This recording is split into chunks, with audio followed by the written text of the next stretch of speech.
Okay, we're here with another episode of Liv.N.Simply, so others may simply live. And I want to just show you, because if you didn't think that this channel was about living simply, and you got another thing coming, because I go to great lengths to live as simply as possible. You guys do not even know. But anyway, this isn't for show. This isn't for bragging rights. This isn't for anything, okay? I'm showing you guys my life because I want you to see that what's possible, what's doable, so that you can have an opportunity to see that there are people that you know and people that you've seen, or just regular old folk out here doing things and trying things, you know. So if you ever thought, hey, maybe I'd like to try that, or hey, that looks doable, or hey, you know, I'm showing you that for Cedella Claire, for CC, it's doable for me. And like I said, you can see, I go a little bit at a time, right? I'm still gonna have people in my house. People want to come in here with my roof looking like that. They're gonna come in here with my roof looking like that. They want to see that I'm a hardworking person and I have things set up in here that show that I am a hard worker and that I do my own work in my house, and that I do the own kind of things in my house, and I'm okay with that. I don't need to have it looking all pristine and pretty and perfect.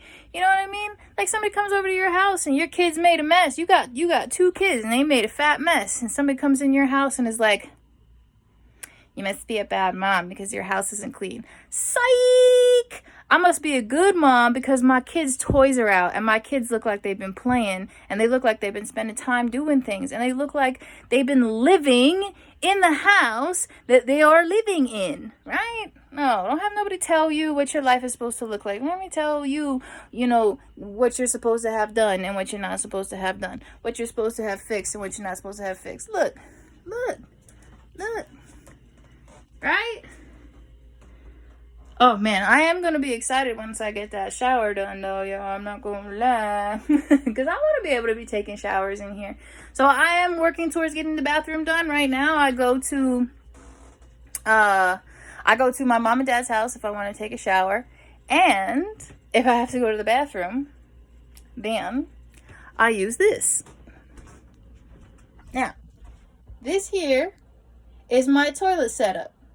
And I have a dry toilet, so there's no plumbing that's involved in any of this. And I don't usually use tissue like that, but I can't get tissue paper, toilet paper, so I've been using that.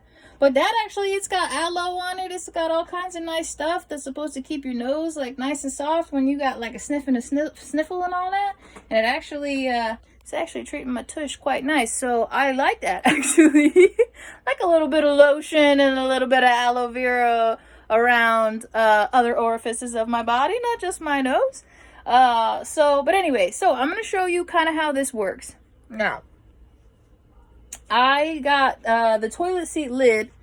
The toilet seat lid just click-clacks right straight onto the top of a bucket. All right, and that's just grass in there, right? So I got stuff in there. There's stuff in there. I can't smell nothing. There's no smell coming off of that.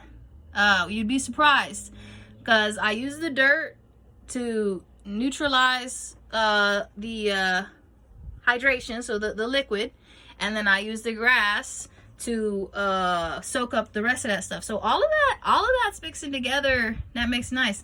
And then this is my cardboard recycling.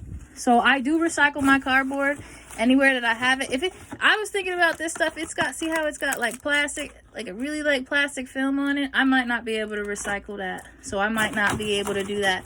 But all of my paper scraps, I'll shred up, and they're gonna go in there. And then over the course of it's the bucket's life cycle, which it's probably takes about week and a half for one person to fill that up. So you know, if you got more people in your family, you would have to be doing it more often. And depending on the type of cover material you have, that is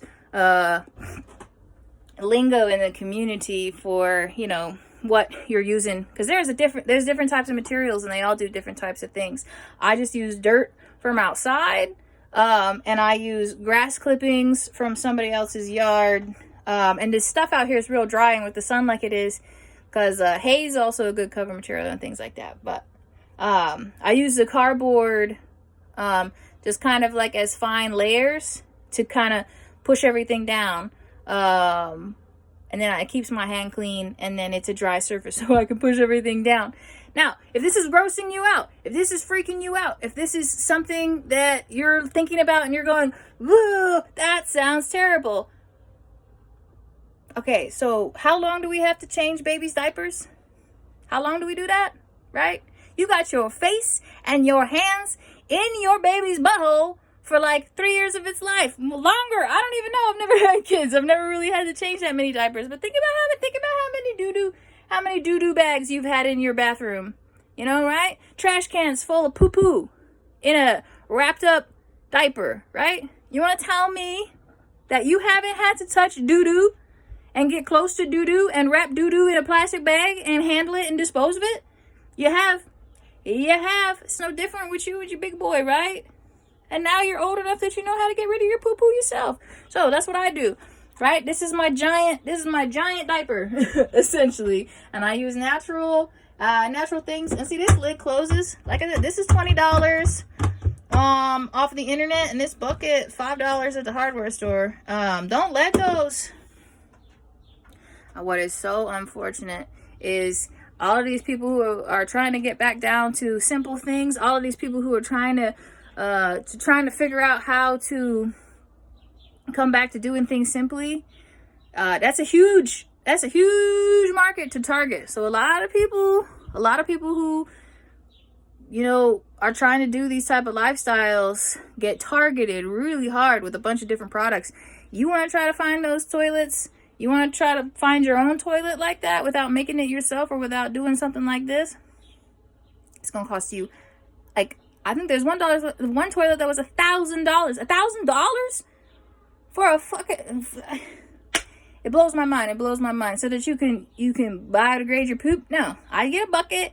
I get this little seat right here. And if you're under real cheap, if you're super chill and you're like really don't give a crap, I had a pool noodle on this thing for a while. I went to the dollar store. I bought a pool noodle. I cut it so that the rim of it fit all the way around the side, and I just slotted it on there, and that worked really great. It worked great. Just over the rim of the bucket. I didn't have no lid on there or nothing. It doesn't need a lid. I can't smell anything. There's no smell. It might blow your mind, but there's no smell. You don't smell it. Because all of these things, like I said, if you read up on how to neutralize all that kind of stuff, if you read up on, I mean, it's science, you know what I mean? You got to have varying levels of liquid to solid material, and varying levels of liquid to solid material will create different types of smells. So like the smell that's actually being created is from the bacteria. It's not from the actual physical, fecal matter. It's not from the actual physical urine. It's from the bacteria that's in there, and it's from the different types of minerals and chemical reactions that are happening in there. And you can neutralize those things with other types of natural chemical reactions. So you play with that kind of stuff and you'll figure it out. But anyway, this is my toilet situation. And even when I do get my bathroom figured out, this is what I do. And this saves me from having to have a black water tank. Now, if you have ever lived in an RV or done an RV or traveled in an RV with your family or your folks or anything like that, you will find out that there's two different types of water. There's gray water and there's black water. So black water is duty water, pee-pee water, is wastewater, right? And legally, you are not allowed to dispose of that just willy-nilly wherever you want. But gray water is water that has, washing, like what you wash your dishes with, what you wash your body with, what you wash your hands with.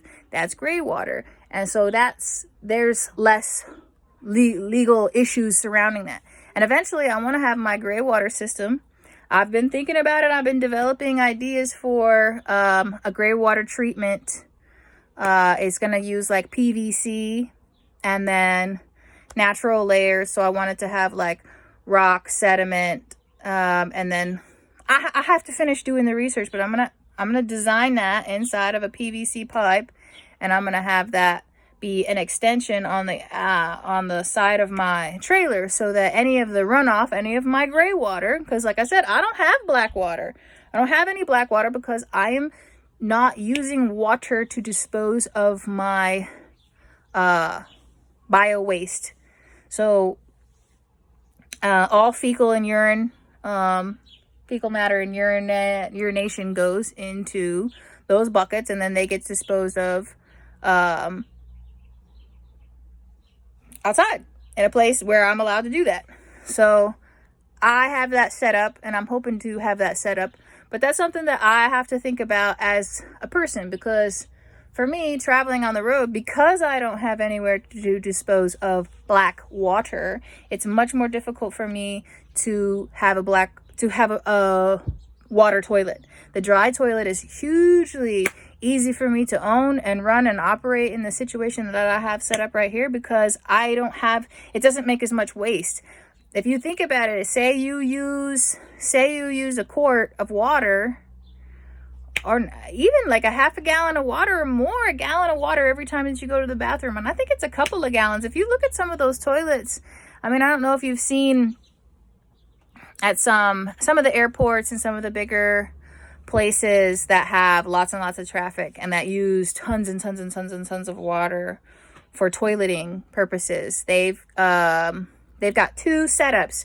So they have a flush for urine and a flush for fecal matter. So if you take a number 2, there's a number 2 flush button that uses more water. And if you take a number 1, you have a number 1 flush option that uses less water. But it's something like 4 or 5 gallons of water that gets used every time you go to the bathroom, which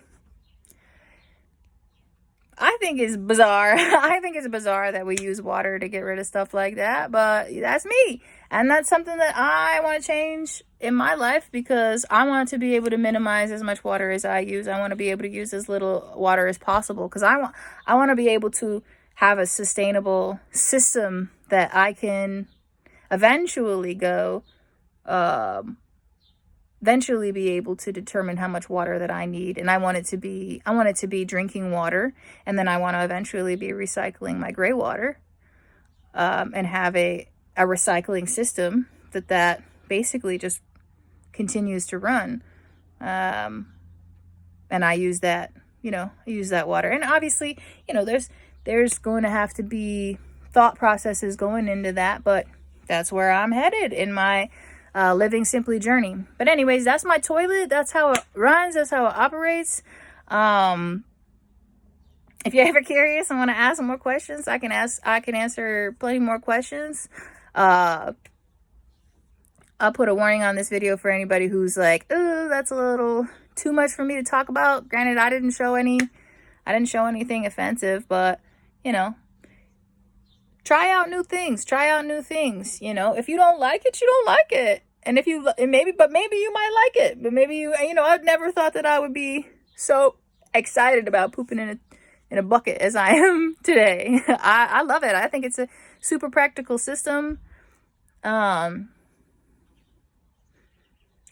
Yeah, it changes the way that you interact with your body. It changes the way that you interact with the things that come out of your body. And I like that. There are parts of it that I don't like. Yeah, I don't like having to empty those buckets out. Woo. But I'm getting better at figuring out how to do it so that it's not as traumatic of a situation every time that I do it. And I'm not saying it is traumatic, but it's definitely, not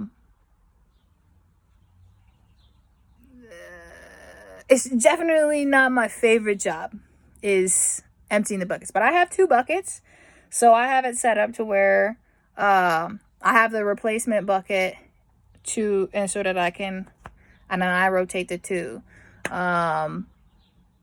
So it makes it to where I can go about damn near close to 3 weeks. Damn near close. Not quite. And I could do more buckets. If I had 4 buckets, I could have it set up to where I'm only changing those buckets every month. You know what I mean? Instead of every week. So if you have 1 bucket, you got to change it more often. If you have 2 buckets, you can wait. If you have 3 or 4 or more buckets, then you can because you can plop the lid right on there and then just have those suckers sitting around until you're ready to get rid of them. Because I think it takes, if you look at the human manure stuff, which I don't know, we're going into it. I'm also doing research on human manure. That is the name that the individual that developed the system is calling it. And it takes about a year.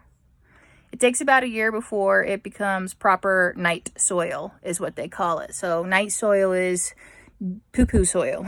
Soil that's been, and the way that they have the system go, you have to rely on a bunch of different animals and bacteria to clean the soil. And when I say bacteria, there are different types of bacteria. There's good bacteria and there's bad bacteria. You gotta have your body is teeming with bacteria. It's a constant fight with your body to have the proper balance of good bacteria versus bad bacteria. So if you think that bacteria is bad and that you gotta get all the bacteria off of you, if you were one of those, that was constantly scrubbing yourself and whatnot, I mean, it can save you from getting sick, but it can also prevent you from creating antibodies, and it can also prevent your body from coming in contact with the type of bacteria that it actually needs to function. So the night soil is created by worms and different types of bugs that will eat the poop and piss, essentially, and as they continue to feed on it, and as they continue to live in that environment, it becomes process and process and process and process. And I believe it's something like a year, takes about a year before the soil is good soil. And they still, just for cleanliness sake, just for precautionary sake, they still say to only use that soil for planting like trees and flowers and things, because you could use it to plant like fruits and vegetables and things, but they're saying not to. Even after the year, even after everything is, essentially cleaned out, it's still just a precautionary thing because, bacteria is bacteria. But for the most part, that stuff's cleaned out of there. It's good to go. So we don't have to, we don't have to be wasting that stuff. We could be using that soil. I mean, think about it. Farmers and stuff, they use manure. They use cow poop to grow your plants. They use pig shit to grow your plants. They use chicken shit to do all kinds of stuff. I mean, bat poop's super great for growing plants. They use chopped up bits of fish to grow plants. You know what I'm saying? Like, get involved with the type of stuff. Learn about how this stuff goes and figure out about how this stuff is. You know what I'm saying? Like, you want to recycle your doo-doo? You can recycle your doo-doo. You think that's gross and we should stay doing what we're doing, then you think it's gross and we should stay doing what we're doing. But if you're educated about it, if you learn about it, if you figure out what the benefits are and the cons are and the pros are, and you look at the established system that we have now and you look at the pros and the cons and the things like that, you don't have to be on a board of directors or whatever to be thinking about the kind of things that affect your day-to-day life. Don't leave all of the answers up to whatever white dude in whatever suit on whatever round table spending up your money. But that's what we've done. That's what we do with the democratic process, is we say, I don't really want to think about that kind of stuff, so I'm going to vote Joe Blow into the office and have him do it. But then we get mad at Joe Blow when he don't do it the way that we want to do it. Well, then get up off your ass and do some research. Figure it out. Look into it. Understand it. You know what I'm saying? You can't just be sitting on your butt and pointing fingers at people for not doing things the way that you think they should be done when you're not involved in it at all. At all. So, whatever. This ain't a lecture. I'm not telling you what you can and can't do. Please understand that these are all of my opinions, and all of the things that I say, they are my opinions. And I don't mean to judge anybody. I don't mean to make anybody feel bad. I don't mean to do any of that. All I mean to say is this is the truth that I hold myself accountable for. This is what I put on myself. So I'm talking to myself in these videos as well. I'm also saying the same thing to me, because I am the type of person to sit back sometimes and be like, well, grump. I don't like the way this is being done, or I don't like this and that, and blah, blah, blah. But I'm just going to sit here and I'm going to wait for somebody else to handle it. I do that stuff too. I do that stuff all the time.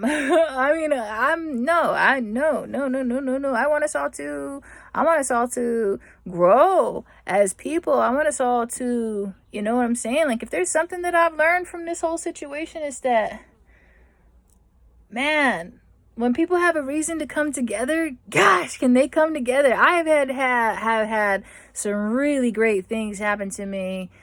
People have just been really nice. I mean, I get my cover material from one of the neighbors. He was nice enough to chop up his grass for me and prepared it and got it all set up and ready for me. And I got my neighbor on my other side he's just a really nice guy and has offered to help me do some things, and he lets me hang out with his dog and you know what I'm saying? Like, and everybody's in this mood of like, hey, well, let's come together, let's be nice to each other, you know, this is some hard times happening right now, but why can't we have that all the time? Why does it take this for people to love on each other? Why does it take this for people to say, I can help you, and it's easy for me to help you? I don't have to be scared of everybody, you know what I'm saying? Like, come on. That's what I'm all about. That's living simply so others may simply live. It's also part of Be the Change, you know, that you want to see in the world. It's also part of everything that I say, everything that I promote. I promote love. I promote understanding. I promote cooperation. I promote community. I promote learning how to do so that you don't have to have somebody do it for you. Because when somebody has to do it for you, they're gonna that's never a good deal. It's never a good deal to force someone to do something for you. You know why? Because you are putting yourself in a position to where you are not in control of what happens to you.